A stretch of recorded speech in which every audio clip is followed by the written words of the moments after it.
श्रुतिस्मृतिपुराणानाम् आलयं करुणालयं नमामि भगवत्पाद शंकरं लोकशंकरम्। अखंडमंडलाकारं व्याप्तं येन चराचरं तत्पदं दर्शितं येन तस्मै श्री गुरवे नमः। अज्ञानतिमिरान्धस्य ज्ञानाञ्जनशलाकया चक्षुरुन्मीलितं येन तस्मै श्री गुरवे नमः। गुरुर्ब्रह्मा गुरुर्विष्णुः गुरुर्देवो महेश्वरः गुरुरेव परं ब्रह्म तस्मै श्री गुरवे नमः। स्थावरं जंगमं व्याप्तं यत्किंचित् चराचरं तत्पदं दर्शितं येन तस्मै श्री गुरवे नमः। चिन्मयं व्याप्य यत्सर्वं त्रैलोक्यं चराचरं तत्पदं दर्शितं येन तस्मै श्री गुरवे नमः। सर्वश्रुतिशिरोरत्न विराजितपदाम्बुजः वेदान्ताम्बुजसूर्यो यः तस्मै श्री गुरवे नमः। चैतन्य शाश्वत शान्तो व्योमातीतो निरञ्जनः बिन्दुनादकलातीतः तस्मै श्री गुरवे नमः। ज्ञानशक्तिसमारूढः तत्त्वमाला विभूषितः भुक्तिमुक्तिप्रदाता च तस्मै श्री गुरवे नमः। अनेकजन्मसम्प्राप्त कर्मबन्धविदाहिने आत्मज्ञानप्रदानेन तस्मै श्री गुरवे नमः। शोषणं भवसिन्धोश्च ज्ञापनं सारसम्पतः गुरोः पादोदकं सम्यक् तस्मै श्री गुरवे नमः। न गुरोरधिकं तत्त्वं न गुरोरधिकं तपः तत्त्वज्ञानात् परं नास्ति तस्मै श्री गुरवे नमः। मन्नाथः श्री जगन्नाथः मद्गुरोः श्री जगद्गुरोः मदात्मा सर्वभूतात्मा तस्मै श्री गुरवे नमः। गुरुरादिरणादिश्च गुरुः परमदैवतं गुरोः परतरं नास्ति तस्मै श्री गुरवे नमः। त्वमेव माता च पिता त्वमेव बन्धुश्च सखा त्वमेव विद्या द्रविणं त्वमेव सर्वं मम देवदेव त्वमेव सर्वं गुरुदेव देव। श्रीदक्षिणामूर्तिसुदेशिकेन्द्रं द्वैपायनं सूत्रकृतं मुनीन्द्रं श्रीशङ्करं भाष्यकृतं यतीन्द्रं मद्देशिकञ्चापि नमामि विद्यै। ओम नमो ब्रह्मादिभ्यो ब्रह्मविद्यासम्प्रदायकर्तृभ्यो वंशऋषिभ्यो महद्भ्यो नमो गुरुभ्यः। सर्वोपप्लवरहितप्रज्ञानगणः प्रत्यगर्तो ब्रह्मैवाहमस्मि। Pranams everyone. Yes, I will share the slokas after the end of this class so that you can also chant along. So we are in this introduction to Vedanta. We had just started into Karma Yoga. Karma Yoga, how Karma and Yoga put together is Karma Yoga. And why we said Karma Yoga? Karma Yoga is a sadhana to achieve an intermediary goal for the purpose of attaining moksha. And what is the sadhyam or the goal, intermediary goal that we want to achieve? What we want to achieve is Chitta Shuddhi. Chitta Shuddhi meaning purity of mind. Why do we need purity of mind? So that we have the capacity to use our intellect properly. We need a clean mind and a sharp intellect to be able to gain this knowledge. So a pure mind. What is a pure mind? How do you define a pure mind? A mind without kama, krodha, lobha, moha, mada, matsarya. A mind without desire, anger, lobham is keeping to oneself, moham, delusion, madam is pride, matsaryam is jealousy. So a mind without all these gunas is a pure mind. And what is the biggest problem or the root cause of all these gunas is raga dvesha. What is raga? Raga is attachment or attraction or dependence, emotional dependence. Dvesha is repulsion, hatred, aversion. So a mind without raga and dvesha is a pure mind. And only with that kind of a mind, when we study this knowledge will become ours. Otherwise it will be only a textbook knowledge. The idea behind getting moksha, the important thing about moksha is this knowledge should become our personality. And therefore this Chitta Shuddhi is an important step towards it.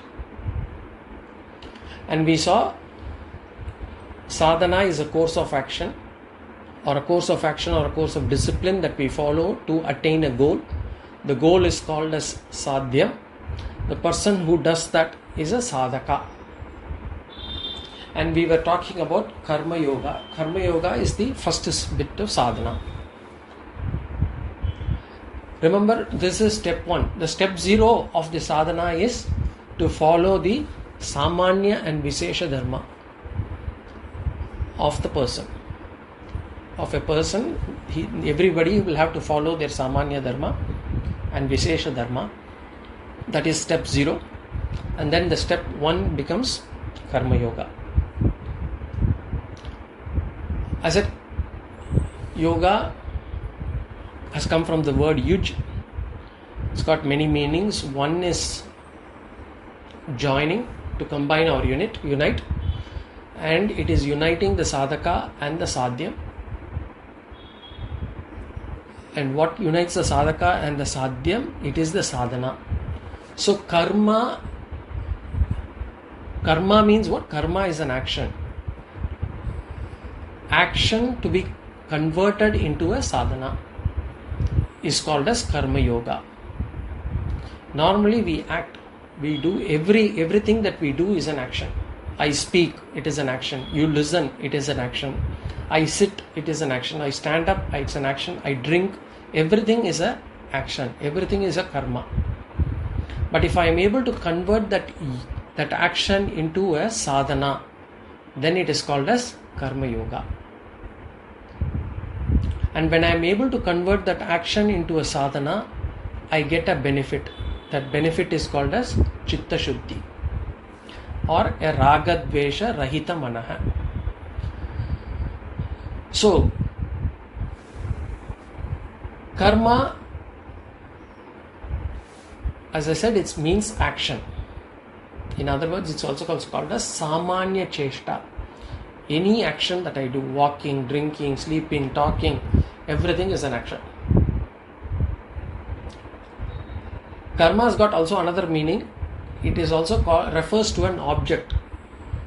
Sometimes in some places karma refers to an object, but predominantly throughout Vedanta, when we refer karma, it refers to only either action or the result of an action. We sometimes tell ourselves, all my karma, I get this. Suppose if we face a failure or if we face a situation where we are not able to proceed further, we blame our karma. In that case, we don't blame our action, but we basically say that this is the result of my action that has come to me now. So we accept it. So that karma phala is also referred to as karma at times.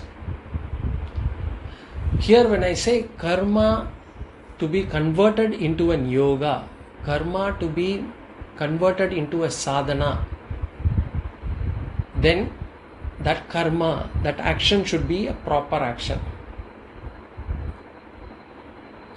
So we have to find out what is a proper action. So before going into what is a proper action, I need to know what is action, how are they classified, so that I know which action to follow and which action to discard. Our scriptures again have classified the action into three, depending on their spiritual influence that they can have on human beings. So every action can be one of these three. The first one is Uttama Karma. Uttama Karma means, Uttama means higher. Uttama Karma means those karmas that have maximum spiritual, positive spiritual influence on me are called as Uttama Karmas. Maximum positive spiritual influence. So if I do these karmas, it will have a positive effect on my spiritual well-being. That is called as Uttama Karma. Madhyama Karma are karmas, intermediary ones. So the first one are superior ones. The second ones are intermediary ones.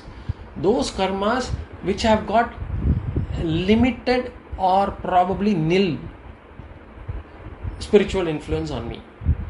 So it neither tilts me in favor nor it tilts me to the negative side. They might have some materialistic benefits, but we don't consider them to be positive from a spiritual standpoint. So these actions might get me name, fame, power, position, money, all those things, but may not get me any positive spiritual influence on me. And therefore they are called as Madhyama Karma. Then the third karma is Adhama Karma. Adhama Karma means lower actions, actions which are inferior. So these actions have got a negative spiritual influence on me, which means if I do these kind of actions, I will fall spiritually. I will go behind. I may have progressed by doing some Uttama Karmas, but if I do some Adhama Karmas, it will again take me backwards. So it will drag me down. So these karmas are called Adhama Karmas. So we have Uttama, Madhyama, Adhama Karmas.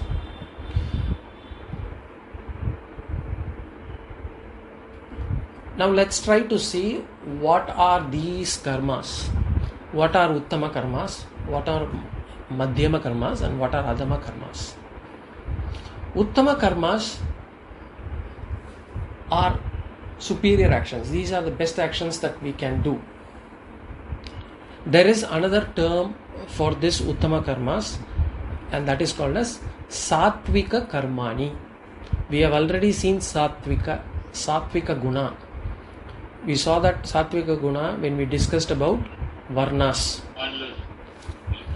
When we discussed about Varnas, we discussed about Sattvika, Rajasa and Tamasa Gunas. So the same Sattvika term is also used here. Uttama Karmas are also called as Sattvika Karmas, Sattvika Karmani. In fact, in the 17th and the 18th chapter of Bhagavad Gita, Bhagavan deals with these Sattvika Karmas, Rajasa Karmas and Tamasa Karmas in detail in the 17th and 18th chapters of Gita. We will see in just now here. So Uttama Karma or Sattvika Karmas are defined as, in other words, they are also called as Para Upakara Karmani. Para Upakara Karmani. We have heard of this term, Paropakaram. You say, helping others, Paropakaram.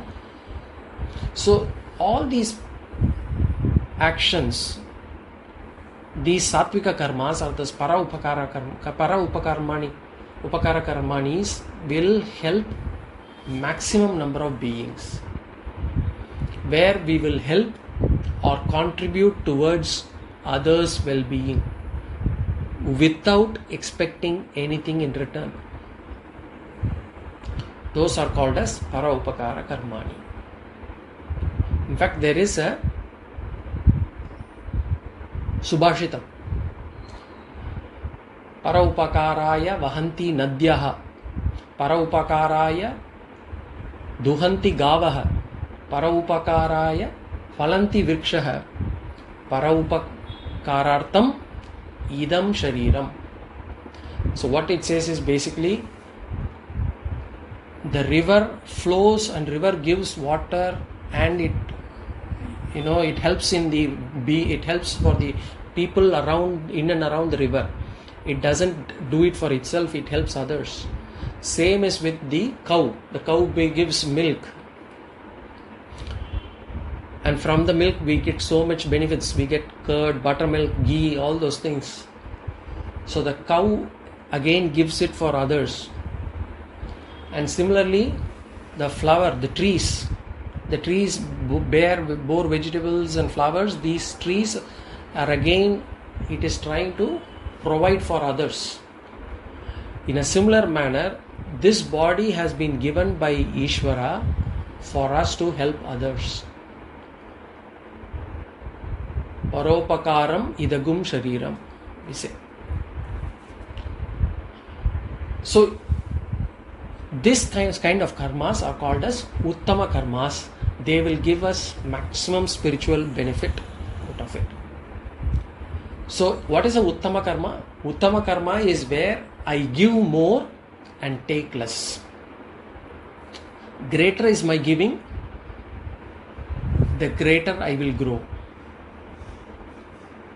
Therefore, our culture has been always a culture of giving. It's a dhanam, tyagam culture, where we give more, we sacrifice more, and we take less. Whereas the culture that we see, or the culture we are now living in, is the materialistic culture. In a materialistic culture, I look for where I can give less and take more. We go to a shop, if we think we have got a good bargain, if I am paid less for the price for the value that I am going to get out of that service or that object, then I feel that I have done well. I feel that I have been successful. That is how we measure in today's world, materialistic world, where I give less and take more. Whereas from a scriptural standpoint, from a spiritual standpoint, if I have to progress, then I will have to give more and take less. So this is para upakara karmani.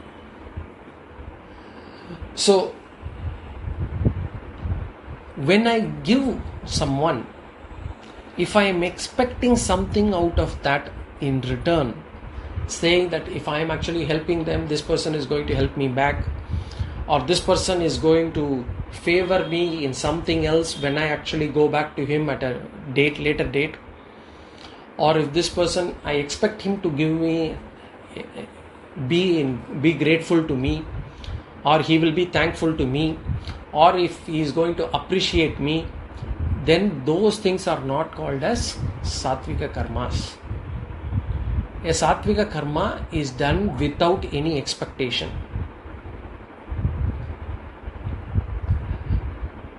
So a sattvika karma is done without any expectation, neither in the form of words, deeds, money, action, cash, kind. That is a sattvika karma, and that is also called as nishkama karma. So nishkama karma. So we got few synonyms now. Uttama karma, sattvika karma, nishkama karma, paropakara karma. All four almost meaning same. There could be some bit of differences, but more or less, if it is a sattvika karma, it would be a paropakarma karma, it would be probably a nishkama karma, and it would be a uttama karma, no doubt. And if I do that kind of action, I get maximum spiritual growth. And what are these para upakara karmas? What is this?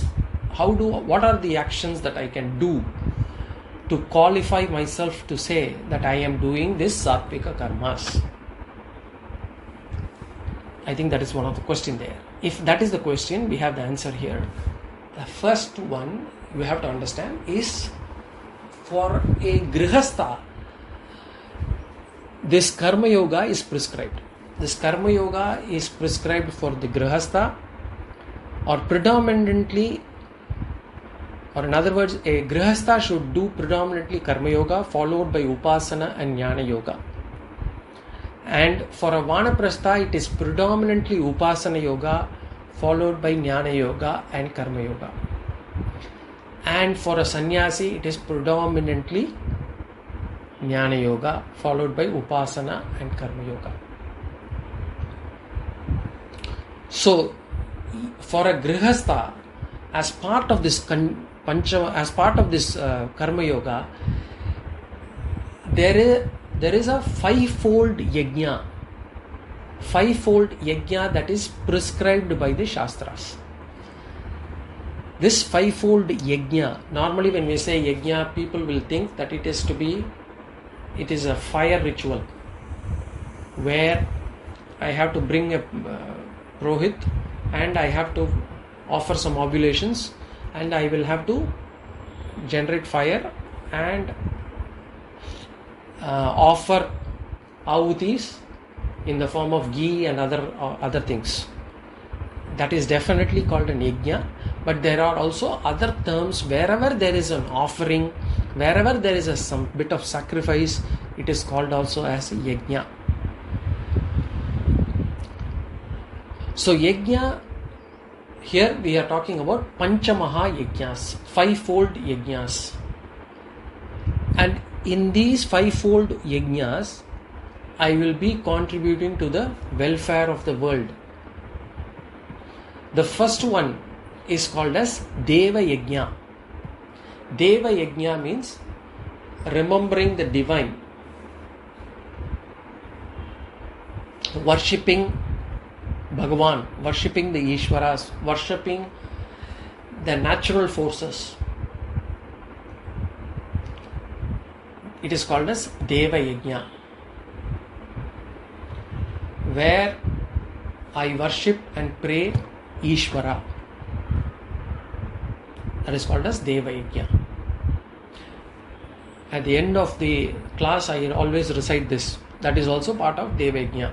Swasti prajabhyam paripalayantam nyayena margena mahim mahishaha go brahmanebhyo shubhamastu nityam loka samasta sukhino bhavantu. I pray for the welfare of the entire universe, all creations. There is also another beautiful prayer. We say Sarve bhavantu sukhinaha, sarve santu niramayaha, sarve bhadrani pashyantu, ma kaschit dukkha bhag bhavet. So that is also another prayer where we pray for everybody's welfare.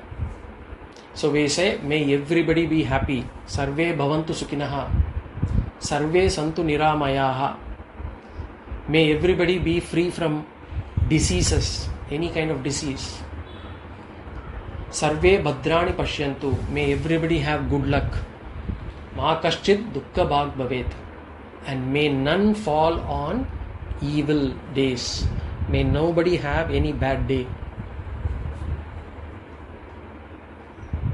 Where we are genuinely, we should come and pray for others, for the welfare of others. Swasti prajabhya paripalayantam, we say, when we say, may all of humankind be happy. Swasti prajabhyam, all the prajas, paripalayantam, be happy and well. Nyayena Margena Mahi Mahisha. May the great noble lords, Nyayena Margena Mahi Mahisha, protect the earth. May all the noble Devatas protect the earth in every way, by the way of virtue, just and virtue. Nyayena Margena Mahi Mahisha. Go Brahmanebhyo Shubhamastu Nityam Loka Samastvat. May there be perpetual joy for all those who know the real nature of things. Go Brahmanebhyo Shubhamastu Nityam. One who sees Brahman, one who knows the real nature of things. May there be perpetual joy for him. Loka Samasta Sukhino Bhavantu. And Loka Samasta Sukhino Bhavantu means not just me, not just my family, not just my city, not just my country, not just even this world. We say Loka Samasta, all the worlds. If there are 3 worlds, all the 3 worlds. If there are 14 worlds, may all the 14 worlds be happy. All the beings in the 14 worlds be happy and free. So that is the meaning behind these slokas. So this kind of sincere, heartfelt prayer comes under Deva Yajna. So the least a person can do in terms of para upakara karma is basically to pray for others, to pray for everyone. So when I pray for everyone, it includes people whom I don't like. It includes my boss, it includes my in-laws, it includes my neighbors, it includes my problem creators and everybody. So this is a very important prayer. And what other things come under Deva Yajna? Everything that comes under, whatever puja I do, whatever abhishekam I do, whatever parayanam I do, all those come under Deva Yajna.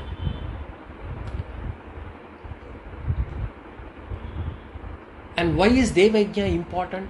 Ishvara is the creator. Ishvara is the one who is taking care of all of us. And therefore I have to be grateful to him. I have to respect, love and be thankful to him.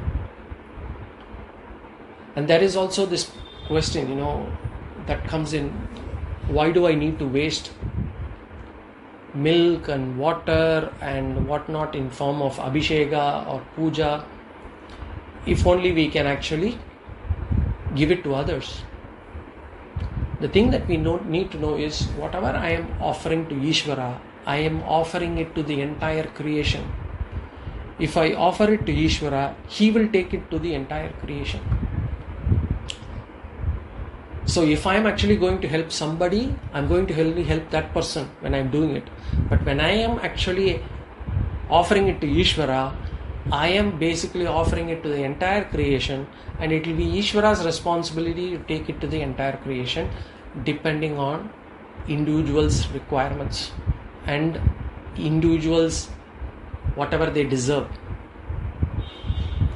So it will Ishvara who will take care of that. And he will ensure that it is taken to not just other human beings, he will take it to the microorganisms, he will take to the plants. Whatever seva, whatever service I offer to Ishvara, we have to understand it will ultimately go to all beings. So there should be no question of asked, why should I actually waste on doing things for Ishvara? And some people also say, Manava Seva is Madhava Seva, or Manava Seva is Mahesha Seva. And they say, I will take care of only human beings. Fellow beings are important for me, not some Ishvara.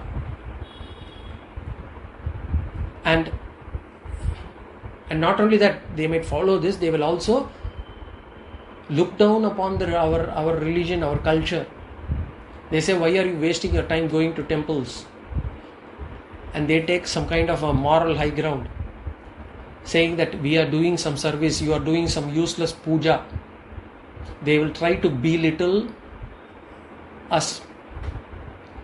That is because they don't see, they see only one side of the equation. They know Manava Seva is Mahadeva Seva or Madhava Seva. But if I do Mahadeva Seva, then it is not just a Seva for just a fellow human being, it goes for the entire creation. So Deva Yajna is an important yajna that every Grihastha should do on a daily basis. That is Deva Yajna. And this is the first of the Pancha Maha Yajnas, and it has to be done daily. The second one is called as Pitru Yajna. Pitru Yajna is basically remembering our ancestors. We have to express our gratitude to our forefathers, because of whom we are here today. So, my parents have contributed by giving birth to me. So, and my parents have been brought by their parents. So I have to be grateful to my ancestors. And in this case, Pitru Yajna, the great service is parental service, which means I have to take care of my parents when they are alive, and I have to do all the Pitru Karyas after they have left this body, after the life has left that body, so that both of them come under Pitru Yajna. So taking care of them when they are alive and doing all the Shraddham, Tarpanam on Amavasya day, all those things come under Pitru Yajna. And when I do this Shraddham or Pitru Karyam, I am actually not just doing it for my ancestors alone, because there is also some mantras that are incorporated in the Shraddham and the Tarpanam, where we also contribute to a special fund which will take care of other Pitrus who do not have people to do Shraddham for them, or who do not have people who can do Tarpana for them. So when we are doing it for others also. So that's why it is not a selfish activity, it is a paropakara activity also. It is not just for my ancestors I am also contributing to others ancestors as well. So Pitru Yajna is very important. So taking care of parents-in-law while they are alive, and doing Shraddham or Tarpanam after their time is called as Pitru Yajna. The third one is called as Brahma Yajna. This is not to be confused with Brahma, the one of the Trinity. This is Brahma Yajna. Brahma Yajna here means, Brahma Yajna also can be referred as Rishi. So Rishis are also called as Brahma Rishi we say. Here it is called as Rishis. So remembering the Rishis. Here I am expressing my gratitude to all the Rishis who have given me the Vedas, who have been able to remember. Vedas were not written by Rishis, but they had the seers. They have been able to grasp it and deliver it to us and have given it to us. And they have given the Vedas, they have also given other secondary literature we saw. The Sutras, the Smritis, the Bhashyas, the Itihasas, the Puranas, all those things. So Here Brahma here means Vedas. So Brahma Yajna is basically Veda Yajna. So here I worship the scriptures and the authors of the scriptures. So, or the discoverers of the scriptures. So the rishis. So it is because of them that I have been able to enjoy this wonderful holistic culture. So I have to be grateful and thankful to them. And in what way I can help them, these rishis? The rishis will not be, I will not be able to give them, offer them any money or anything right now. And they have made sure that this knowledge is available for free to others also. They have not patented anything, they have not trademarked anything. It is available as knowledge, as from one generation to next generation, free of cost. So this I have to be grateful. And what is their only motive behind it was that the entire creation should be happy, listening and following these scriptures. So what kind of service I can do to them is I can preserve the culture, I can follow this culture, I can pass it on to the next generation, and I can spread this culture. So that is the dakshina that I will be able to give to the rishis. That is the way I can show my gratitude towards rishis. So I follow, I practice, I pass it on to the next generation, and I spread. Rishi Rinam, there are these three are called as Rinam. Actually, Deva, Pitra, Rishis are called Rinam. In Shastras, they say it's also Rinam. Deva, Pitra, Rishi, Rinam means where I had taken kind of a loan where I have to repay them. So these are all I am repaying. I am by doing Deva Yajna. By, as I said, I am showing gratitude towards Ishvara because he has given me this life. I am doing Pitru Yajna because only because of ancestors and only because of my parents I am here what I am. And I have to be grateful to rishis, because of whom I have been able to follow this culture. I am able to get this knowledge. I am able to be proud of my what I have got. So these three can also be called as Rinams. But if we can also do it as Yajna, which is a kind of a duty towards all these three: Deva, Pitra and Brahma Yajna or Rishi Yajna or Veda Yajna. So what should I do in terms of Rishi Yajna? I have to study scriptures. That is one way of showing gratitude. I have to ensure that only if I study, I will be able to take it to my next generation.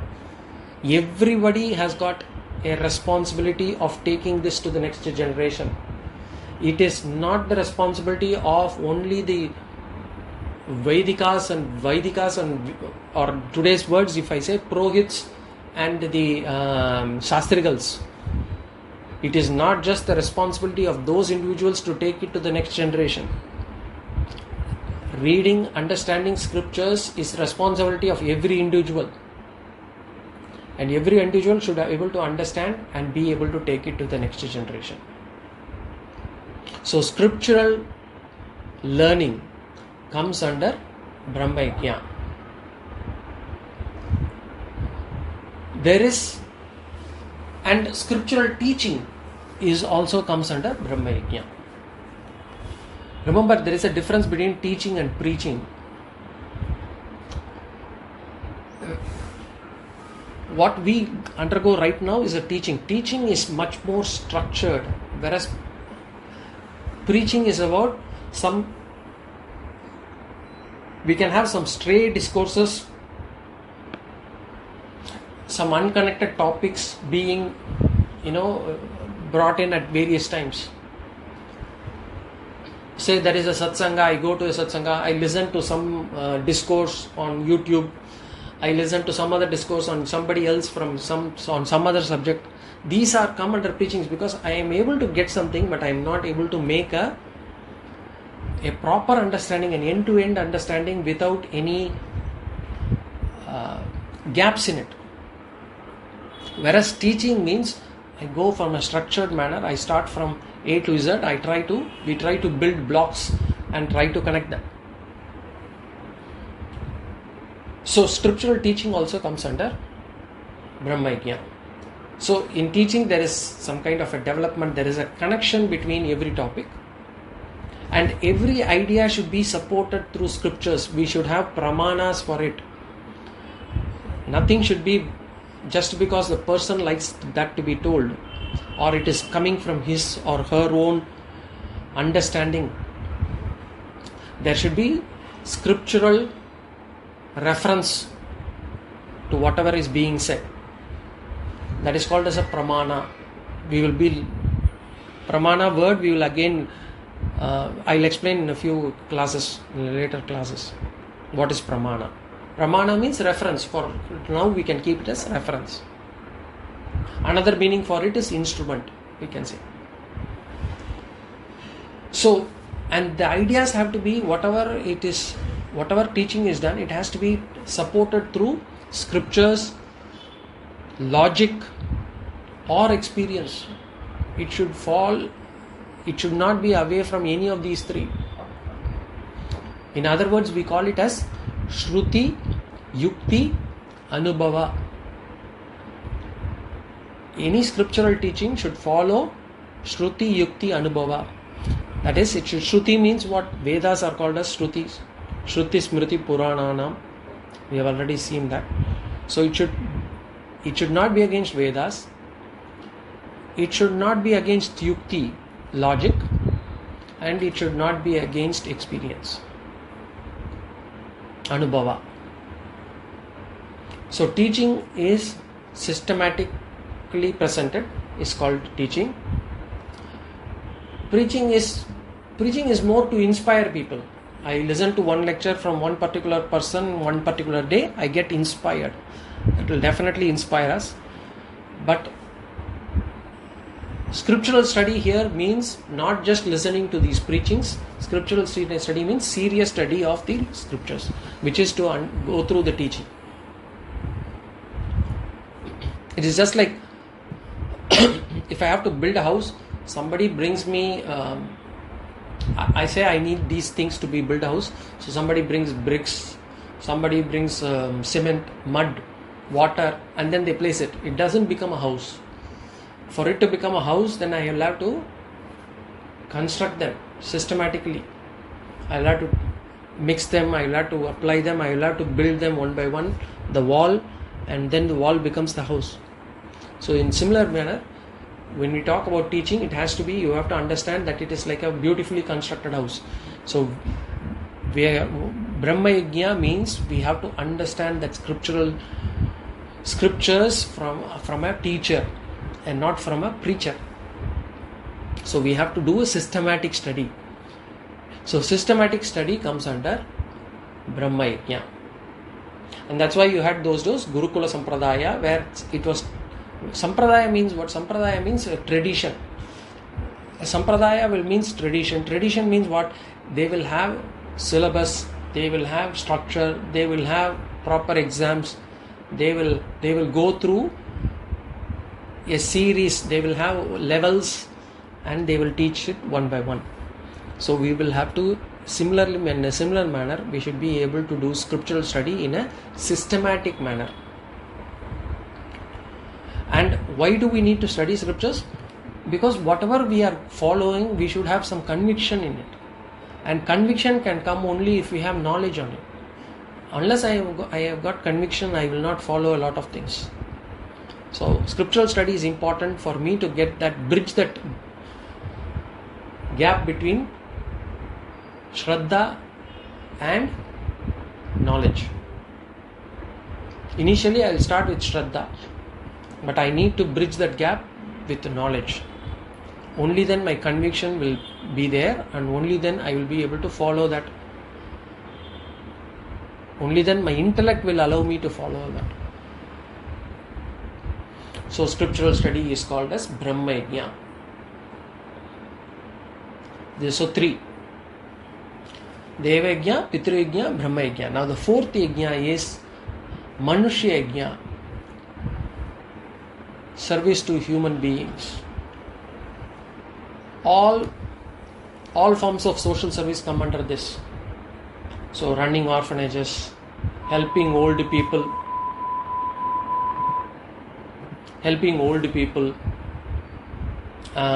building schools, hospitals, all those things come under Manushya Yajna. As I said, people think that today Manushya Yajna is more important than the other 4.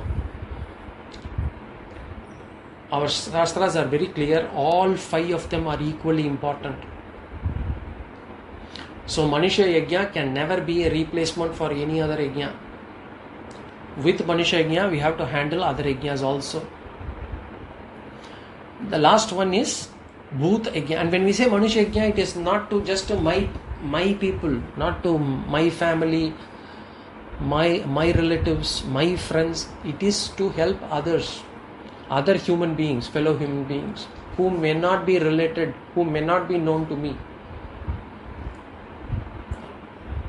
I should be helping them. That is Manushya Yajna. Then the final one is Bhuta Yajna. Here is where our culture stands apart. It is remembering other non-human living beings. All forms of contribution to all other living beings. That includes plants, animals, insects, birds, everything. In other words, today we talk about ecological balance, trying to keep the balance. In those days, human beings were supposed to take care of other non-human beings also, non-human living beings also. In fact, even we used to worship even mountains, water, rivers, ocean. Even non-living beings also we used to worship. Everything in this creation we used to worship. We worship still. So the idea, if I worship something, I will have reverence towards it, which means I will not exploit it, which means I will not work against the nature. So in our culture, we have this Tulasi Madam, where we actually have a Tulasi plant in our homes. We worship Tulasi plant. We go out, we worship fig tree. We worship banyan trees. We offer every day. We offer rice to the crows. We offer bananas and things, Tamil we say agathikirai, greens to cows. When we see elephants, we offer it bananas and things. In the morning, we actually normally in houses they put the rangoli outside, which is done using rice flour normally, so that ants can eat. So our idea is to actually help all living beings, to actually share it with all living beings. Crows, cows. In the night, we will offer food to dogs. Even today, in many of the villages, they do. The idea is to take care of the entire creation. Show that kind of reverence towards the entire creation. Be thankful to everything in this world. So this Panchamaha Yajnas is a special yajna that every grihastha should do on a daily basis. This is a Sattvika karma. This is a Paropakara karma. This is an Uttama karma.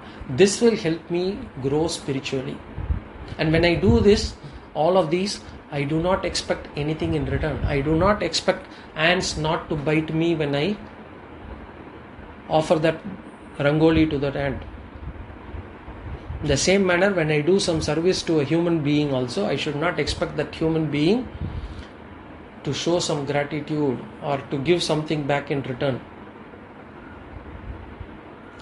I should do it without any expectation of gratitude or return of cash or kind or favor. Only then it becomes a paropakara. So, Panchamaha Yajnas are also called Nishkama Karmas, Satvika Karmas, Uttama Karmas. They contribute to my spiritual growth.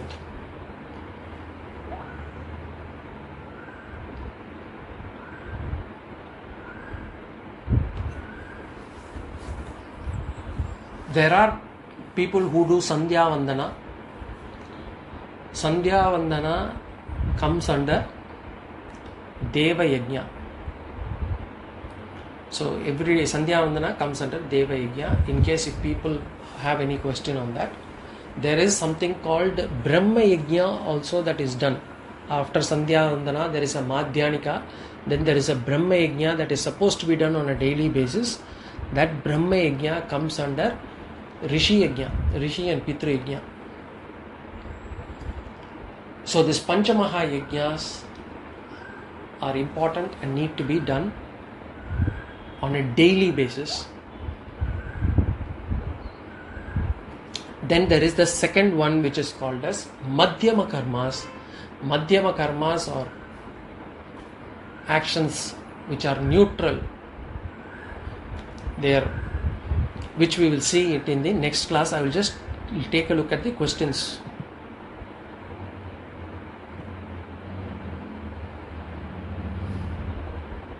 Why were girls not sent to Gurukul for studies during the Brahmacharya ashram? Why are girls their parents' responsibility till they are married and boys till they finish studying? I thought I answered both of them in the last class, but I will just repeat. Girls, everybody has got a responsibility in the society. Just like Varnas have, each Varna has a responsibility, each ashrama has a responsibility, the gender responsibilities were also there, clear. And the gender responsibility of girls generally would have to be taking care of the family and the next generation. Now, if somebody thinks that this is very patriarchal, this is very anti-feminist and others, I just want you to know that there are roles and responsibilities that have been given, and it is true irrespective of whichever. Suppose if you go to join an organization will have every job will have a job description. There will be a roles and responsibilities given, and you are expected to do that roles and responsibilities. If you go and tell your boss that I did somebody else's job role and therefore I should be considered for promotion, or because this is very patriarchal, you should allow me to do any kind of responsibility, a role or responsibility, it will not work. For a society to function, there are always roles and responsibilities given, and the Shastras have given the roles and responsibilities in that manner. Now, if somebody says, oh, I am a female now, and this seems to be so against, this culture seems to be heavily against females, please do understand, you might be born as a female in this life. You don't know how many male births you have had, or how many male births you will be having, and whoever you are seeing as male today, they would have also had some female births. They will also have some female births in future. It is about a jiva. We will see that each individual, do not look at the body. For that jiva which is within the body, for it to mature, Shastra says, follow these roles and responsibilities given according to what your gender, your varna, your ashrama is, and you will be able to progress. Now, if you do not want to follow it, it is an individual's choice. It is an individual's choice and you can make the choice. And the Shastras are not forcing people. Nobody is arrested because they are not following Shastras. So it is people's choice. Now, so in terms of not sent to Gurukul, because they used to study or they used to understand from their fathers themselves. They need not go to the Gurukul to understand. They will understand from whatever, from their house itself. And in terms of responsibility, as I said, the girls, once they go to their in-laws' place, the responsibility of the girl will be now in the hands of, or will the parents-in-law will take care of the daughter-in-law. So the responsibility will shift. And the boys, because once they have finished studying, they have become adults, they should be able to take care of themselves and the family that they would be running from now on afterwards. So parents' responsibility, when I talked about in this particular case, I told that nowadays people think that taking care of grandparents is grandkids or grandchildren are a responsibility of grandparents. It is not a responsibility. It is a nice to have only. Because if you are going to spend time with your grandparents, you may think that you are doing some service, but actually not. You are not going to get any spiritual benefit out of it. The idea behind that particular phase of your life is for you to elevate yourself spiritually. And taking care of grandchildren is not going to help you in that. And that is your choice that you can make, whether you want to take care of grandchildren or whether you want to focus on your spiritual well-being. Okay, so that was the context in which I said, could we have these shlokas so we may chant with you at the beginning of the class? I will send it later. Please share the shlokas that you are chanting. Yes, the first shloka that I chanted today was the Guru Stotram, because yesterday was Guru Purnima. That. Can we all, okay. What are the different types of Paropakaram? Sharing wealth, knowledge, service. I hope I have answered that question. Paropakaram is Panchamahayagnyas, which is Deva Yajna, Pitru Yajna, Brahma Yajna, Manushya Yajna, Bhuta Yajna. And I gave some examples for each one of them. What is the cause for this materialistic culture? Is it not the society we are living in? Materialistic culture has been there from times of Rama, Krishna, all the times. It has been always there. There were always people who were focused on materialistic well-being. There were always people who were also focused on spiritual well-being. In terms of the percentage of people who were, maybe there would be a difference. Now more and more people are towards following materialistic culture and less people towards spirituality. The problem is spirituality and materialism is almost opposite. So it takes a bit for us to reconcile.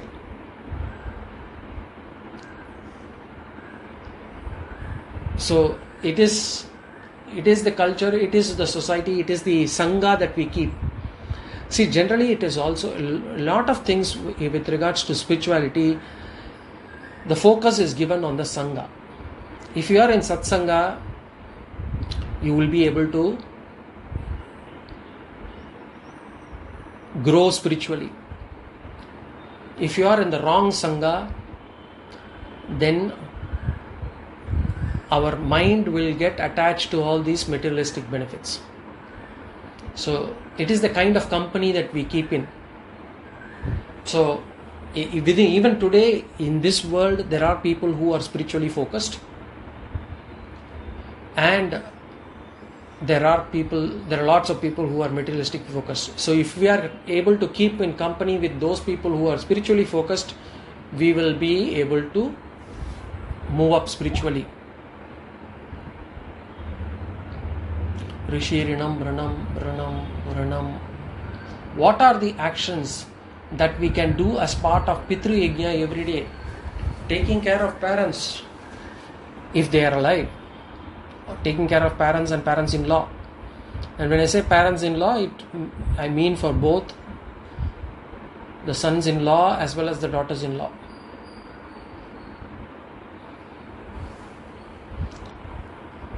So if they are alive, taking care of them, making sure that they are happy. And if they are not, then to do the if they are not, then do the Amavasya Tarpana and the Shraddham on a regular basis. Rana like Narasimha Rana Vumochana Stotram, neuter gender Shabd. It can be argued that taking care of grandchildren, parents could be part of Manushya Yajna. I just told Manushya Yajna is not about doing it to your own people. Manushya Yajna is not about doing it to your own people. So when you are doing it for your grandparents, grandchildren, then you are doing it because it is my grandchildren. Suppose if you go to a child care facility and you take care of all the kids there without expecting anything in return, you want to just be with the kids and take care of them, then I would say it is actually Manushya Yajna. Then it is Paropakara Karyam. But if you are doing it for just because it is my grandchildren, then obviously you are losing the Paropakara's value in it. It is for your own self that you are doing, because it is my grandchildren, that is why we are doing. For spiritual awakening, we need to rise above looking at this world as real. Experience and logic defies it. For spiritual awakening, we need to rise above looking at this world as real. Experience and logic defies it. I don't know, is that a statement or you want some explanation, or is there a question in it? Satsanga provides a platform for Atma Vichara.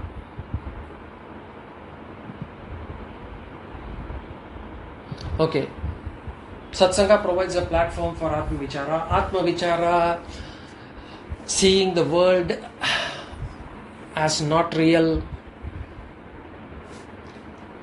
These things we will be first discussing in the class. It will come through. It is part of the syllabus. We will go through step by step. As I said, it's a teaching, so I am actually building the blocks here.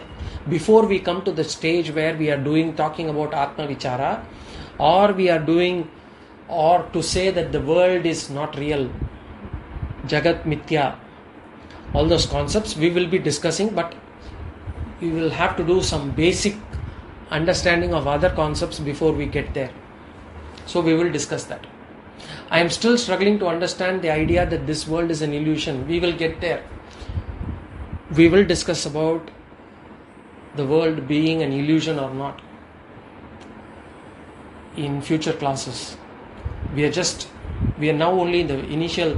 It's probably we have just entered the second stage. That will come in probably in the fourth or fifth stage.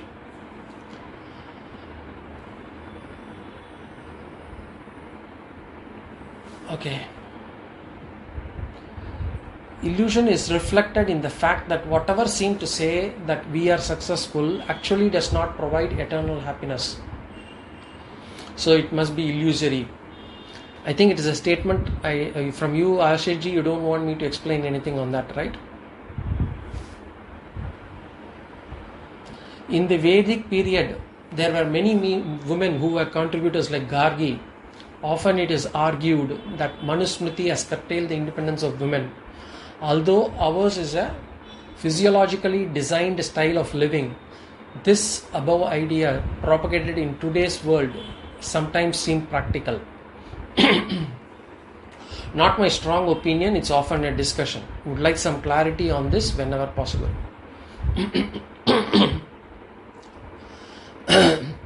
Ours is a physiologically designed style of living. Ours is not just physiological designed style of living. It is physiological designed style. Emotional well-being is taken care. Material well-being is also taken care of. The whole universe not just of an individual. It is neither capitalistic nor communist. Ours was a more equal society, or our Shastras provided a equal opportunity for all. Because what do you consider as opportunity? People today think that having name, fame, money, power is success. And if you are actually going to equate that as success, then obviously all these questions will come. Then you will say that the Shastras are not the things to be are not to be followed. Because Shastras do not focus on name, fame, power, position, money and all those things. Shastras focus on your inner well-being. Shastras focus on your inner happiness. And time and again, our own experience have said to us, and what we see around in this world, it has been clear that money does not give me happiness. Money alone does not give me happiness. I can be sitting in an air-conditioned room and yet I can be unhappy. As Swami Dayananda says, I can be comfortably unhappy. So money is, there are so many people, even in today's world, people are unhappy over their body, over their health, over their relations. And most of all, even if I have so much of money, the moment I see somebody else who is better off than me, then that jealousy, that comparison alone will give me enough unhappiness. I am not able to look without comparing. I am not able to see myself individually. And the society also tries to compare. The society also tries to benchmark you against others. And therefore this unhappiness always comes in. Shastra says, and there are also examples of people who do not have all the riches of life and yet seem to be happier than us. So the question is, obviously, if we are going behind all these materialistic goals, thinking that is success and that success will help me to achieve happiness, then we are going behind an elusive happiness, elusive success. As I tell people, I mean our generation, at least in my generation, say 30 years back, if somebody had told me that I would be in this kind of situation where I am now, I wouldn't have believed them. And if people had asked me what I would need or what I would require for me to be called successful, for me to be happy, if I had given something to them in writing saying that at the time of retirement I would need so many things, I need one house, so much of bank balance, so much of things, possessions or whatever, I would have achieved it 15, 12 years back already. And yet, do you think everybody, if they ask, I mean, am I happy? Am I still happy? Am I happy now? Am I contented? Have I got what I wanted? Is it enough? Everybody can answer for themselves. We may not be happy. And it is elusive. We will never be able to achieve them. So, Shastra says, follow this if you want to be happy. Now the question is up to us. If we have Shraddha in Shastras, and if we study the Shastras, we will get conviction along with it. And then if we follow Shastras, there is no doubt that we will be happy. People like Ramana Maharishi or say Ramakrishna Paramahamsa or Kanchi Periva did not have anything other than bare possessions. Yet they seemed much more happy. People thronged to them to actually get some bit of that happiness radiate onto them. So, Shastras we need to have. I mean, if you are looking from a materialistic standpoint, success or happiness, then I will not have answers for them. Then it's up to you, individual, to make their choices. I am only speaking from a scriptural standpoint, from a happiness standpoint, not from a materialistic success standpoint. Okay. Any point on what I said in the last?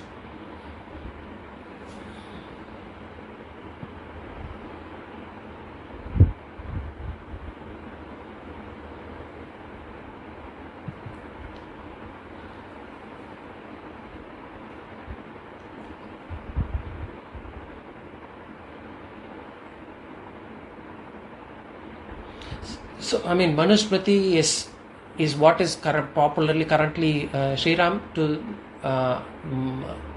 each Manvantara has its own Manu.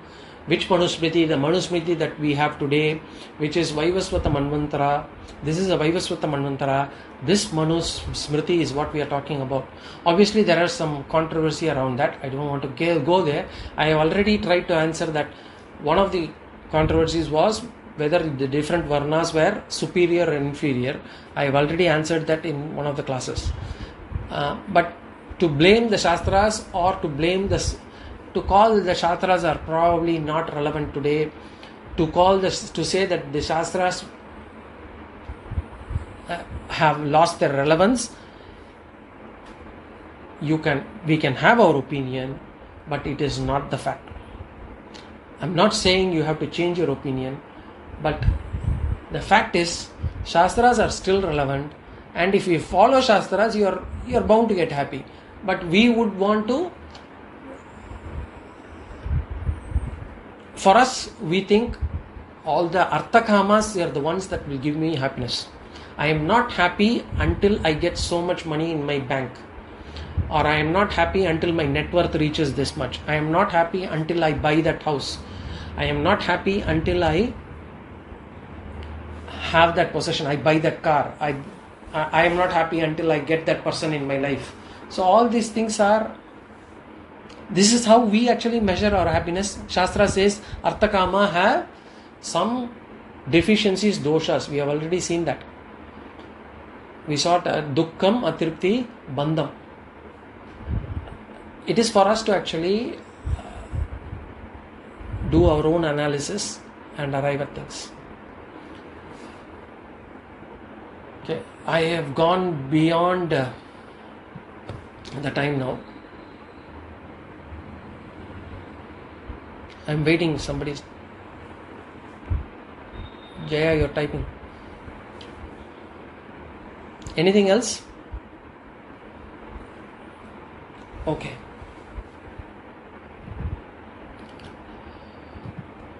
Om Purnamadah Purnamidam Purnat Purnamudachyate Purnasya Purnamadaya Purnameva Vashishyate. Om Shanti Shanti Shanti. Swasti Prajabhyah Paripalayantam Nyayena Margena Mahimahishaha. Gobrahmanebhyo Shubhostu Nityam Loka Samasta Sukhino Bhavantu. Hari Om Shri Gurubhyo Namah.